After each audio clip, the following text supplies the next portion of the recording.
monsieur Wilfrid Laurier-Lodorrego, vous êtes avec nous? Oui, je suis là. Je vais demander aux autres intervenants de venir nous rejoindre. Je vais demander à Marie-Thérèse Ndiaye de venir nous rejoindre et à Hichem. On va commencer par vous, je sais que vous êtes attendu. On est ravis de vous avoir.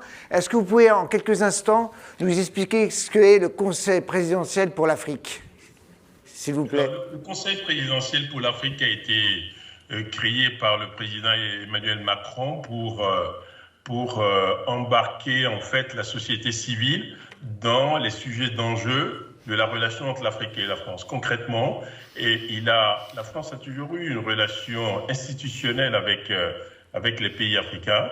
Et ce qu'a voulu le président Macron, c'est d'embarquer la société civile dans ce dialogue-là, parce qu'il est convaincu que la transformation de l'Afrique ne peut pas se faire sans embarquer la société civile. Et donc, nous, on a été mandatés donc pour interagir, dialoguer avec cette société civile sur un certain nombre de domaines. Sur le domaine de la culture, sur le domaine de la santé, sur le domaine du sport et surtout sur le domaine de l'entrepreneuriat et de l'innovation. Et là, ce faisant, on s'est dit qu'il y avait une composante essentielle dans cette relation. Il y avait l'Afrique, ça commence en réalité en France et ça commence même à Marseille. Et il y a cette diaspora, c'est-à-dire des Français d'origine africaine qui comprennent l'Afrique et qu'il faut aussi embarquer dans cette dynamique. Donc, je crois que vous avez un rendez-vous aussi important qui est celui du mois d'octobre à Montpellier. C'est quoi les enjeux? Donc, c'est le sommet Afrique-France de la société civile. Quel est l'enjeu de ce rendez-vous? Alors, concrètement, l'écoute qu'a développé le président depuis 4 ans maintenant avec la société civile va être amplifiée lors de ce sommet, qui est un sommet finalement société civile, puisqu'il n'y aura pas de chef d'État, et qui va se dérouler souvent 2 formats. Le matin, il y a 5 thématiques, dont l'entrepreneuriat entre autres, et de dialogue, d'échange il y a 3000 personnes, un tiers venant d'Afrique. L'idée, c'est de débattre des sujets d'enjeu sur ces 5 thématiques-là le matin, et l'après-midi, débattre en direct avec le président, en lui restituant la synthèse, et ensuite l'interpeller. Il y aura 12 personnes, 12 jeunes. La moyenne d'âge de ce sommet, c'est autour de 30 à 35 ans, et interpeller le président sur les sujets d'enjeu directement on stage. Monsieur le coordinateur, lorsqu'on parle souvent de la diaspora, on parle souvent des expatriés. Est-ce que vous pouvez nous parler des repatriés? Qu'est-ce qu'il y a derrière ce mouvement des repatriés? Concrètement, c'est la diaspora qui a envie de porter des projets sur l'Afrique, en fait. En réalité, on se rend compte que la diaspora, c'est-à-dire les Français d'origine africaine, ont envie de porter des projets sur le continent. Et être entrepreneur en France, c'est pas facile, et être entrepreneur à cheval sur 2 continents, c'est plus compliqué. Et donc, il faut donc un mécanisme d'accompagnement. Et c'est à peu près ce que nous faisons, nous, au CPA, avec un programme qui s'appelle le Pass Africa, qui est organisé pour accompagner les jeunes qui ont des projets à cheval sur l'Afrique et la France.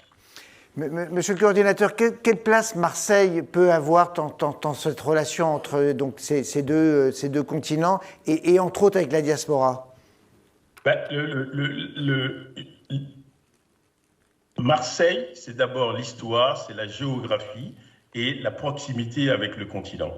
Donc, si on ajoute tout ça, il y a une certaine proximité naturelle de Marseille sur le continent. Et donc, en cela, il y a la diaspora a un lien direct avec Marseille à cause de la proximité, à cause de l'histoire. Et donc, tout ça fait que la diaspora est beaucoup plus à l'aise avec Marseille. Voilà, cette proximité-là, elle est importante pour les relations d'affaires entre les deux continents, en fait. Eh bien, juste faire la transition, je vous remercie d'être intervenu. Je crois que vous êtes attendu à l'ambassade du Maroc pour louer ces rapports avec les communautés. Je voudrais juste vous présenter qu'on commence avec Marie-Thérèse Laguerre-Ndiaye. Tant ce lien, puisque Marie-Thérèse, tu es arrivée à Marseille il y a quelques années. Je suis arrivée, ça marche, oui. Je suis arrivée à Marseille il y a 5 ans. Ce que je dis, c'est Marseille, c'est ma ville coup de cœur. J'ai eu un coup de foudre pour cette ville en venant la visiter il y a 5-6 ans pour faire voilà, un stage d'immersion auprès de notre filiale de Veolia qui s'appelle les Eaux de Marseille.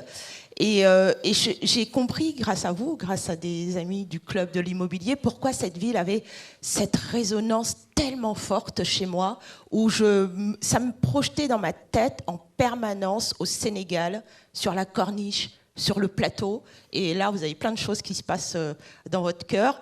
Et en fait, on m'a expliqué qu'une grande partie du plateau de Dakar a été imaginée, en tout cas opérée par des urbanistes et des architectes marseillais.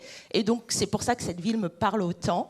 Et j'ai adoré travailler ici, j'ai adoré vivre ici, tellement adoré vivre ici que quand on m'a demandé de rejoindre le siège à Paris, j'ai vendu mon appart de Paris et j'ai acheté un appart à Marseille. Donc voilà, comme ça raconte bien l'histoire.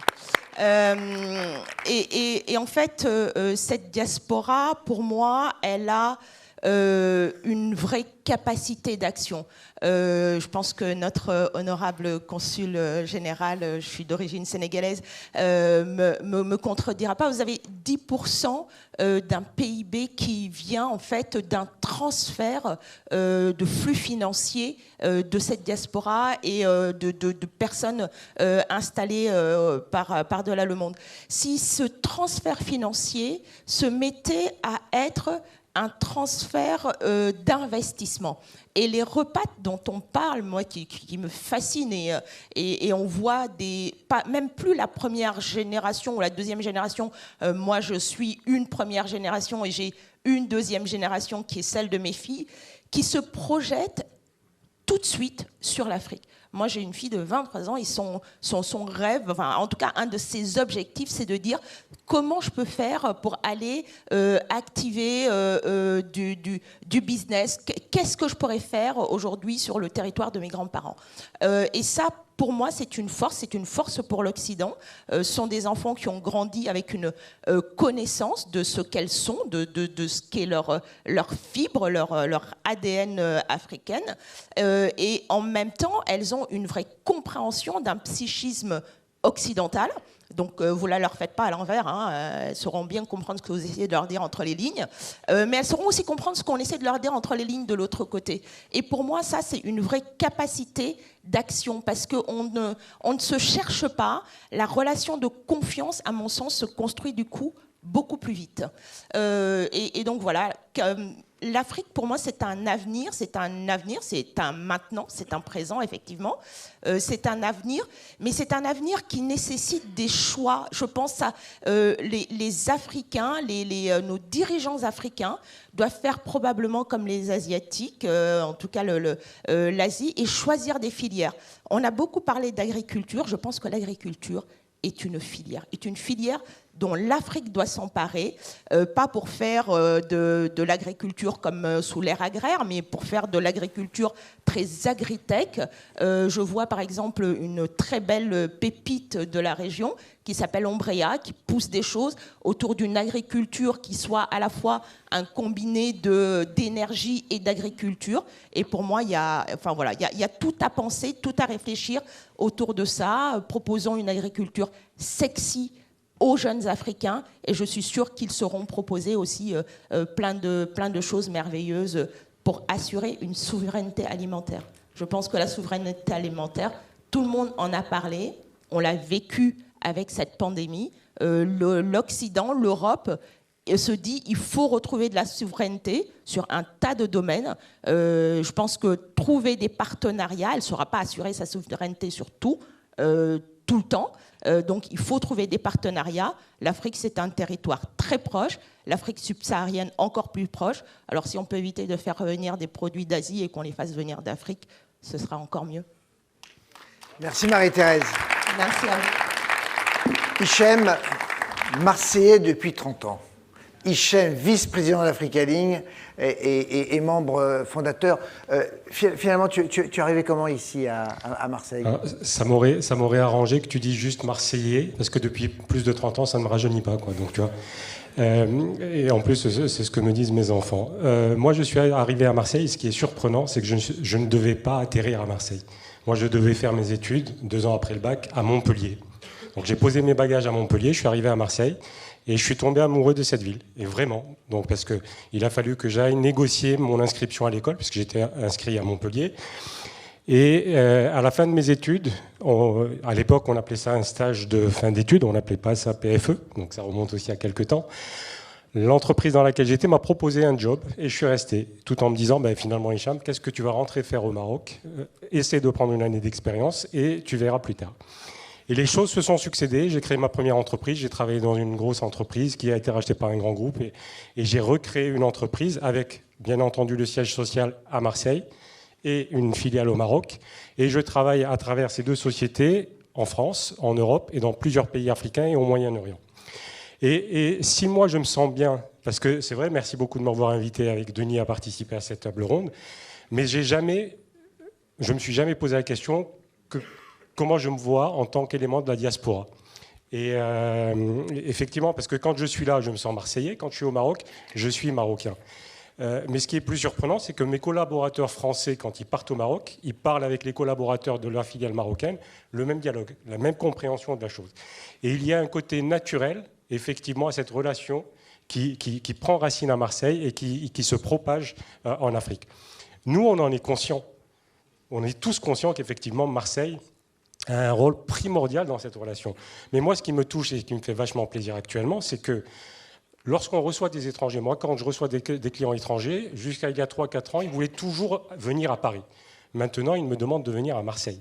On a reçu le ministre des Affaires étrangères gabonais il y a 2 semaines, 3 semaines.